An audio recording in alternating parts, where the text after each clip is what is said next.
କିନ୍ତୁ କ'ଣ ଘଟିବ 2024 ମସିହା ଆପଣଙ୍କୁ ସିଧାସଳଖ କହିବାକୁ ଚାହୁଁଛୁ।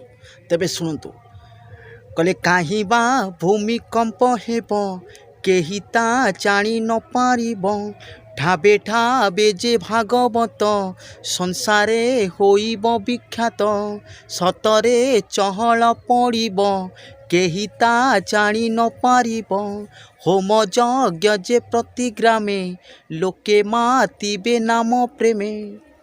ଆଗକୁ ପ୍ରତି ଗ୍ରାମରେ ଭାଗବତ ପଢ଼ାଯିବ।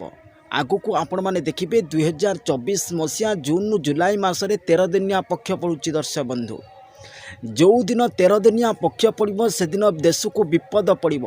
ଆପଣମାନେ ଦେଖିପାରିବେ ଆଉ ଜାଣିବି ମଧ୍ୟ ପାରିବେ। ଏଥର ଅତ୍ୟଧିକ ଖରାର ପରିମାଣ ବଢ଼ିବ।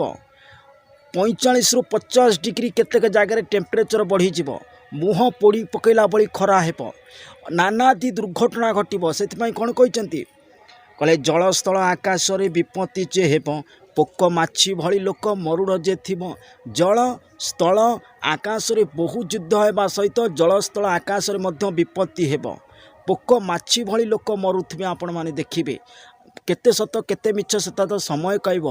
ଆପଣମାନଙ୍କୁ କହିବାକୁ ଖାଲି ଚାହୁଁଛୁ, ଜଳସ୍ଥଳ ଆକାଶରେ ବିପତ୍ତି ଯେ ହେବ, ପୋକ ମାଛି ଭଳି ଲୋକ ମରୁଣ ଯେ ଥିବ।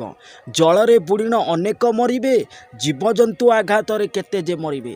ଜଳ ବୁଡ଼ିବ ଅଥଚ ନଦୀ ଜଳରେ ବୁଡ଼ି କେତେ ଲୋକ ମରିବେ। ସମୁଦ୍ରରେ ସ୍ନାନ କରୁଥିବେ, ସମୁଦ୍ର ମାଡ଼ି ଆସିବ, କେତେ ଲୋକ ମରିବେ। ଜୀବଜନ୍ତୁ ବନ୍ୟଜନ୍ତୁ ଆଘାତରେ ବହୁତ ଲୋକ ମୃତ୍ୟୁବରଣ କରିବେ ବୋଲି ମହାପୁରୁଷମାନେ ଲେଖିଛନ୍ତି। ଆଉ କ'ଣ ଲେଖିଛନ୍ତି, 2024 ଅତ୍ୟନ୍ତ ଭୟଙ୍କର ହେବ। ଆଉ ବଡ଼ ହେଭି ସାଇକ୍ଲୋନ୍ ବା ବଡ଼ ବାତ୍ୟା ଗୋଟେ ଆସିବାର ଯଥେଷ୍ଟ ସମ୍ଭାବନା ରହିଛି। ଦର୍ଶକ ବନ୍ଧୁ, ଏହାଦ୍ୱାରା ଓଡ଼ିଶା ଏବଂ ବାଂଲାଦେଶ ମଧ୍ୟ ପ୍ରଭାବିତ ହୋଇପାରେ।